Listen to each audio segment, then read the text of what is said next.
झूठे की पत्नी एक चरित्रहीन स्त्री थी।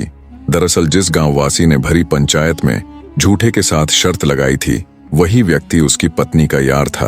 पर बेचारा झूठा यानी चंद्र इस बात से बिल्कुल अनजान था। अंततः शर्त अनुसार अगला दिन मुकर्रर किया गया, जब झूठे को अपनी बात सही साबित करते हुए पूरे गांव को वो खरबूजे की बेल दिखानी थी।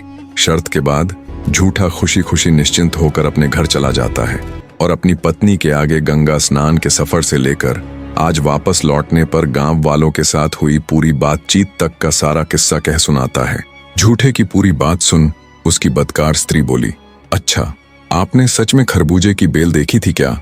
झूठा बोला, और नहीं तो क्या, मैं ऐसे ही 3 वस्तुओं की शर्त लगाकर थोड़े ही ना आया हूं उसके साथ। कल देखना तुम, पूरे गांव के सामने खरबूजे की बेल दिखाकर मैं ये तो साबित करूंगा ही कि मैं वास्तव में अपनी झूठ बोलने की आदत को त्याग कर आया हूं, और साथ साथ उस शर्त लगाने वाले के घर से 3 कीमती वस्तुएं भी लेकर आऊंगा।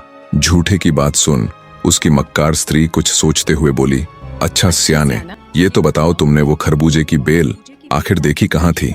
पत्नी के पूछने पर झूठा एक बार तो उसे बताने को हुआ, पर फिर उसे शुभा छात्र की वो तीसरी बात याद आई कि अपने मन की बात किसी के आगे ना कहना, फिर चाहे वो तुम्हारा कितना ही प्यारा क्यों ना हो। शुभा छात्र की बात याद आने पर झूठे ने अपनी पत्नी को टाल दिया और बोला, तुम भी कल पूरे गांव के साथ सीधा देख ही लेना। उसकी स्त्री मन महसूस कर रह गई। जब दिन ढला और रात हुई तब झूठे की पत्नी चोरी छिपे घर से बाहर आई, जहां अंधेरे में उसका यार दुर्जन सिंह पहले से ही उसकी राह देख रहा था।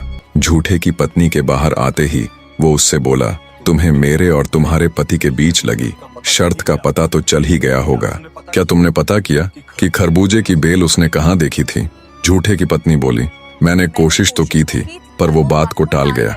तब वो दुष्ट व्यक्ति बोला, तुम कैसे भी करके उससे उस खरबूजे की बेल का स्थान पता कर लो। मैं सुबह होने से पहले ही वहां जाकर उस बेल को उखाड़ कर फेंक दूंगा, और शर्त जीतने के बाद जब 3 वस्तुओं को हाथ लगाने की बारी आएगी तो सबसे पहले मैं तुम्हें ही हाथ लगाकर सदा के लिए अपनी बना लूंगा। फिर हमें ऐसे छुप छुप कर नहीं मिलना पड़ेगा। अपने यार की बात सुन बदकार स्त्री की आंखें चमक उठी। वो बोली, ठीक है, कैसे भी करके अब तो ये मालूम करना ही पड़ेगा। इतना कहकर वो अंदर आ गई।